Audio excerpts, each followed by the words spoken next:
Bismillahirrahmanirrahim. Assalamualaikum warahmatullahi wabarakatuh. Alhamdulillahirabbil alamin. Wa bihi nasta'in ala umuri dunya waddin. Wassalatu wassalamu ala sayyidina Muhammadin wa ala alihi wa ashabihi ajma'in. Ibu dan bapak yang saya muliakan, anak-anak yang disayangi, syukur kita malam ini kita masuk malam yang ke-26 dan mudah-mudahan seperti biasa kita tetap berdoa supaya diberi kekuatan untuk terus melaksanakan amal ibadah bulan puasa ini dengan dalam keadaan sehat walafiat. Ibu dan bapak sekalian, kita lanjutkan pengajian kita tentang memahami kandungan ayat Al-Quran. Sekarang kita lihat ayat yang terakhir berkaitan dengan puasa. Jadi kalau dalam surat Al-Baqarah ayat 182 ya, 83. A'udzubillahi minasyaitonirrajim. Ya ayyuhalladzina amanu kutiba alaikumusiyam kama kutiba alal ladzina min qablikum la'allakum tattaqun. Ayyamun ma'dudat wa man kana minkum maridan aw ala safarin fa iddatun min ayyamin ukhra wa 'alal ladzina yutiqunahu fidyatun ta'amu miskin wa man tatawwa khairan fa huwa khairul lahu wa an tasumu khairul lakum in kuntum ta'lamun. Lanjutkan syahrul Ramadan alladzi unzila fihi al-Qur'an hudal lin-nasi wa bayyinatin minal huda wal furqan faman syahida minkum asy-syahra falyasum wa man kana maridan aw ala safarin wa iddatun min ayyamin ukhra yuridullahu bikumul yusra wa la yuridu bikumul usra wa litukmilul iddata wa litukabbirullaha ala ma hadakum wa la'allakum tashkurun. Kemudian akhirnya wa idza sa'alaka ibadi anni fa inni qarib ujibu da'watad da'i idza da'an falyastajibu li wal yu'minu bi la'allahum yarshudun. Nah, yang terakhir ini kan sudah dijelaskan tentang wajib puasa. Ya, puasa itu ternyata wajib dan memang diwajibkan juga pada orang sebelumnya, tetapi apabila kita berhalangan, paman tahu dalam ayat yang di atas apa ayat ma'dudat, paman kana minkum maridan aw ala safarin fa iddatun min ayyamin ukhra. Kemudian di mana dia disebutkan wa 'alal ladzina yutiqunahu fidyatun ta'amu miskin. Jadi kalau dia sakit atau dalam perjalanan boleh puasa itu istilahnya diqadha gitu. Itu boleh dibayar pada hari berikut. Tetapi faman tatawwa khairan fa huwa khairul lakum. Nah, kemudian wa 'alal ladzina yutiqunahu. Nah, yutiqunahu itu artinya sanggup juga puasa. Maksudnya kita berjalan keluar kota, sekarang kan menjelang lebaran pulang kampung. Pulang kampung mengendarai kendaraan, apakah bermotor, apakah bermobil. Nah, sebenarnya kalau di puasa sanggup. Tapi kalau dipuasakan juga bisa keletihan sekali. Itu boleh. Boleh kita berbuka tapi bayar nanti. Nah, ayat ini menunjukkan bahwa beribadah itu ada kemudahan-kemudahannya. Kalau nggak sanggup, yutiquna itu artinya sanggup tetapi melelahkan, menyulitkan. Jadi boleh tidak waktu itu tapi dibayar kemudian. Ya, Yuridullahu bikumul yusra, Allah menghendaki yang mudah, bukan untuk menyulitkan. Nah, terus kita sudah berpuasa, kita laksanakan puasa, kita tahan diri makan minum dan lain-lain yang membatalkan puasa. Kemudian qiyamul lail, itu kan artinya kita sudah mulai melatih diri untuk mensucikan diri kita, dekat kepada Allah. Ketika sudah semakin dekat kepada Allah, maka tiba ayat berikut, wa idza sa'alaka ibadi anni. Ya, di saat kita sudah dekat dengan Allah, ya, merasakan kedekatan itu karena kita ikuti terus sekian hari, bahkan sebulan mensucikan diri, bahkan Allah sayang betapa pada kita, bahkan mulut berbau pun harum di sisi Allah bagi orang berpuasa, maka Allah beri kesempatan. Apa? Wa idza sa'alaka ibadi anni fa inni qarib. Kalau hambaku bertanya tentangku, katakan aku dekat. Qarib itu amsilah mubalaghah, itu sangat dekat, dekat sekali. Dekatnya dalam ayat lain disebut dengan akrabu min hablil warid. Ya, lebih dekat dari urat leher. Begitu dekatnya Allah kepada kita, kepada orang berpuasa yang sudah melatih diri, mensucikan dirinya, maka apa? Uji budak watad da'i idza da'an. Coba anak-anak belakang, anak-anak coba tenang. Oleh ibu-ibu yang ada belakang tolong dijaga anak-anak supaya jangan ribut, ya. Dan tadi akan mencatat apa syaratnya doa kita terkabul. Ini akan kita baca jelaskan dalam ayat ini. Jadi ujibu da'watad da'i idza da'ani. Di atas itu menjelaskan kepada kita bahwa Allah itu dekat sekali. Oleh sebab itu mintalah. Sama kalau sudah terlalu dekat sekali dengan pejabat, dengan pemerintah, dengan bos, apa aja minta dikabulkannya. Ya. Tergantung mau minta dalam rangka apa. Nah, itu kan manusia. Manusia itu berkepentingan. Tapi kalau dengan Allah tidak punya kepentingan. Jadi ujibu da'watad da'i idza da'an. Aku kabulkan permintaan hambaku. Pertama dikatakan Allah, aku dekat dengan dia. Kemudian kalau dia meminta, aku kabulkan. Kata Nabi, Allah pasti mengabulkan doa kita. Allah pasti kabulkan. Karena apa? Allah sendiri yang menyatakan. Kecuali kata Nabi, kecuali doa untuk 3 hal. Yang pertama doa untuk maksiat. Ada orang mau pergi maling, berdoa dulu ya, supaya dimudahkan. Allah nggak ikut di situ. Saya tidak tahu persis. Ada satu daerah di Indonesia ini, katanya seperti itu. Ya. Kalau pergi merantau, termasuk akan pergi maling, itu didoakan supaya dimudah. Doa di rumah. Daerahnya mana? Tidak salah saya sebutnya. Arab Ma'lum.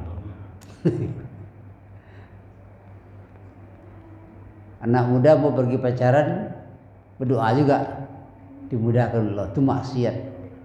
Allah nggak ikut. Yang kedua, doa memutuskan silaturahim. Ya, jangan pertemukan saya dengan dia, putuskan macam-macam dengan Allah. Allah nggak suka. Lalu yang ketiga, asal doa itu dikabulkan Allah, katakan 3 asalnya. Asal tidak maksiat, akan tidak silaturahim. Yang ketiga, asal tidak terburu-buru. Dalam hadis riwayat Bukhari begitu. Asal tidak terburu-buru. Sahabat bertanya kepada Nabi, apa maksud tidak terburu-buru itu ya Rasulullah? Dia berdoa, Begitu mau cepatnya dia dikabulkan, sekali, 2 kali, 3 kali tidak terkabul, dia bicara-bicara kepada orang lain. Saya sudah berdoa tapi nggak dikabulkan kepada Allah, capek saya berdoa. Berhenti dia berdoa itu. Ditinggalkan doa itu. Itu kata Nabi, itu orang yang terburu-buru untuk berdoa. Terlalu cepat. Si Anu berdoa sebentar dari kabulkan. Saya berdoa sudah sekian lama tidak dikabulkan oleh Allah. Padahal janji Allah, ujibu da'watad da'i idza da'ani. Ya, anak-anak catat itu ya. Doa yang syarat doa itu dikabulkan. Yang pertama apa? Tidak untuk maksiat, tidak untuk memutuskan silaturahim, dan tidak terburu-buru. Apa yang masih terburu-buru? Dia berdoa lalu bilang-bilang kepada orang, saya sudah berdoa nggak dikabulkan, kemudian ditinggalkannya doa itu. Istilah kitanya merajuk lah. Merajuk bukan hanya doa yang ditinggalkan, membelakang lagi kepada Allah. Orang itu tidak dikabulkan doanya. Ini. Jadi kita yang berdoa, yakinlah ini ayat, ini firman Allah. Allah yang ngomong, aku akan kabulkan, tapi tengok nanti. Ada apa? Penuhi syarat-syarat doa itu. Bersihkan diri, istighfar, suci hati, doa. Allah akan kabulkan doa. Subuh tadi, subuh kemarin sudah kita mulai juga. Salah seorang sufi besar, Ibrahim bin Adham, suatu ketika berjalan di kota Basrah di Irak. Beliau dikerumuni oleh orang di pasar karena beliau seorang sufi besar. Wahai Ibrahim, kami sudah capek berdoa, tapi kok tidak dikabulkan. Apa kata Ibrahim bin Adham? Mana mungkin Allah akan mengabulkan doa sementara hati kalian sudah tertutup oleh beberapa hal. Apa aja yang menutup hati itu, wahai Ibrahim? Orang pasar bertanya. Yang pertama, kalian mengenal Allah, tahu Allah, tapi kalian tidak peduli dengan Allah. Meminta juga, tapi ketika perlu saja. Setelah itu membelakang kepada Allah. Nah, ini bisa kita analisis juga Bapak Ibu sekalian. Ada orang yang sama sekali tidak, malah bermaksiat aja kerjanya. Kok dia mudah dapat rezeki? Malah minta rezekinya, minta doanya ke topekong lagi. Kok dapat? Itu namanya istidraj. Jadi ada orang maksiat rezekinya mudah, itu diberi Allah untuk memperpanjang dia berada dalam keadaan kemungkaran itu, mempertinggi tempat jatuh. Jangan tergoda dengan orang seperti itu. Yang kedua, kamu kenal Nabi Rasulullah, kekasih Allah, tapi kamu tidak mau ikut dia. Yang kamu ikuti, yang kamu suka-suka saja. Itu membuat hati mati. Kamu baca juga Al-Quran, tapi yang kamu pakai, kamu amalkan yang suka-suka kamu aja. Kamu tidak ikuti Al-Quran. Kemudian kamu mengantar orang mati, tapi kamu tidak mengambil pelajaran pada kematian itu. Ada orang di rumah takziah saat kematian bukan merenung diri, tapi malah ketawa-ketawa, galak-galak. Ya. Padahal takziah itu artinya untuk menghibur ahli waris yang ditinggalkan. Dia ketawa-ketawa, tidak menjadi pelajaran dari situ. Tapi sekarang banyak orang yang menentang, membid'ahkan ketika takziah itu kita baca Yasin, kita baca Al-Quran, itu bid'ah. Tidak perlu takziah.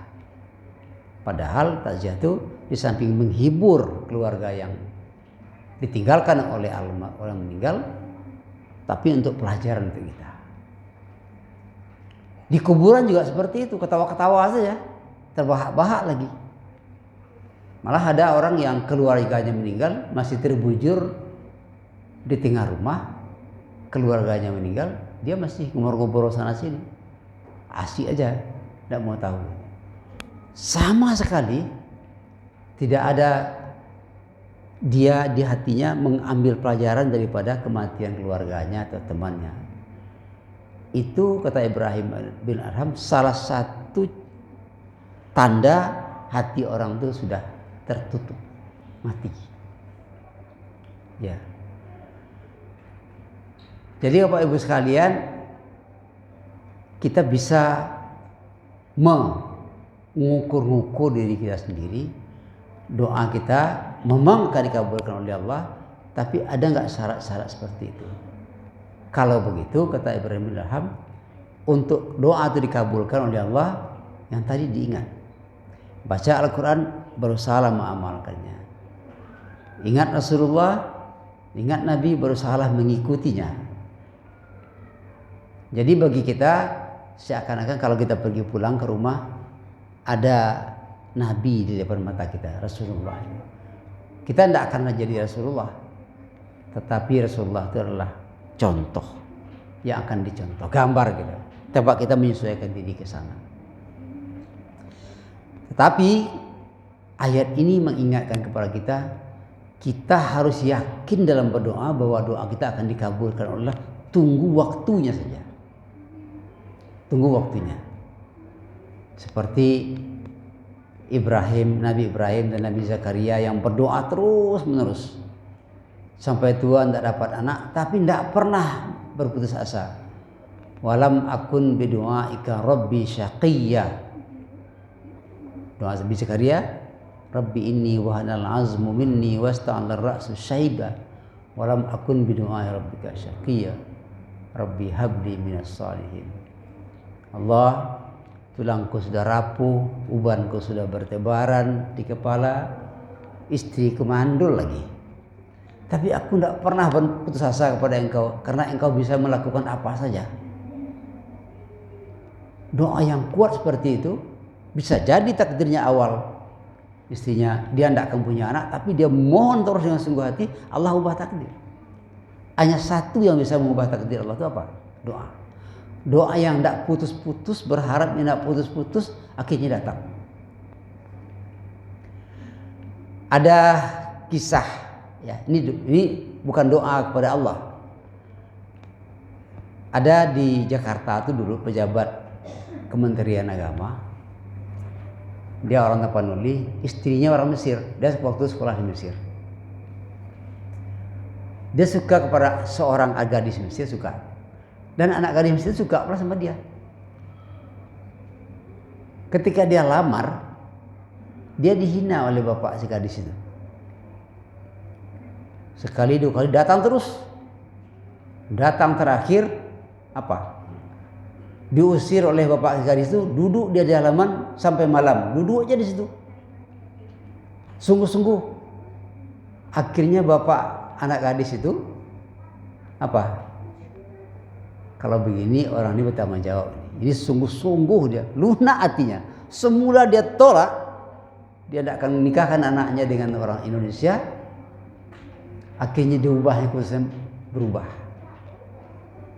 Salah seorang anaknya itu sekarang menjadi rektor UIN Jakarta. Ya, sungguh-sungguh minta. Ada teman saya juga seperti itu. Pensiunan kantor gubernur, pejabat kantor gubernur.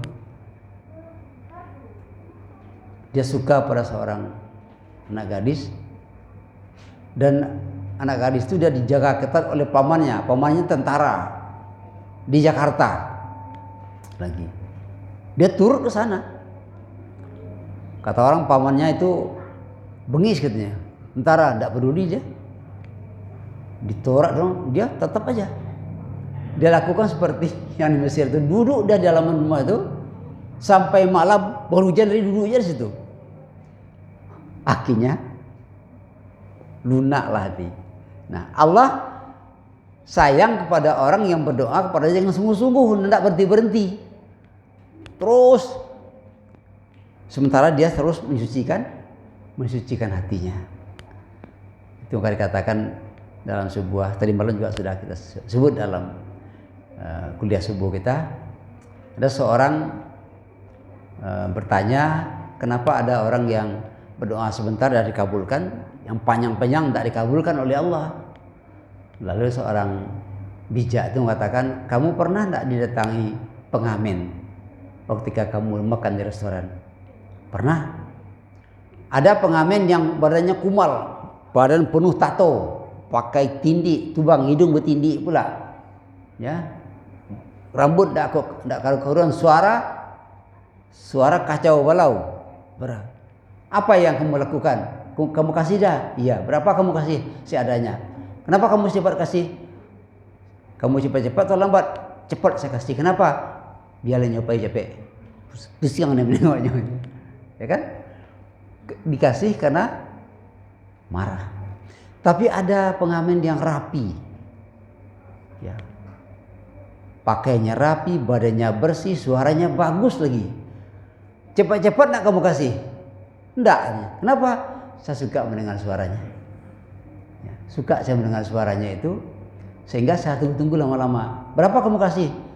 Banyak atau sedikit ibarat tadi? Lebih banyak. Tapi waktunya lama. Allah suka kepada hambanya yang rajin meminta, sementara hatinya wudhu. Allah senang mendengar suara hambanya seperti itu. Berdoa. Jadi ujungnya adalah jangan berputus asa ke rahmat Allah. Berdoalah terus. Bapak Ibu sekalian, itulah di antara makna yang bisa kita tangkap dari ayat wa idza sa'alaka ibadi anni fa inni qarib ujibu da'watad da'i idza da'ani falyastajibu. Yastajibu itu artinya kita minta doa kita dikabulkan. Allah juga begini, kamu perkenankan juga, saya ikuti saja, ikuti aturan saya, ikuti agama yang aku tentukan oleh Allah. Itu syaratnya. Ya, mudah-mudahan bermanfaat untuk kita semua. Bagi kita yang sudah capek, ada yang mengatakan capek berdoa, tidak dikabulkan, jangan putus asa. Terus saja. Sampai tua berdoa terus. Nanti kalau tidak dikabul dunia, nanti Allah mengasih di akhirat. Karena doa itu adalah ibadah. Orang yang rajin berdoa pahalanya banyak.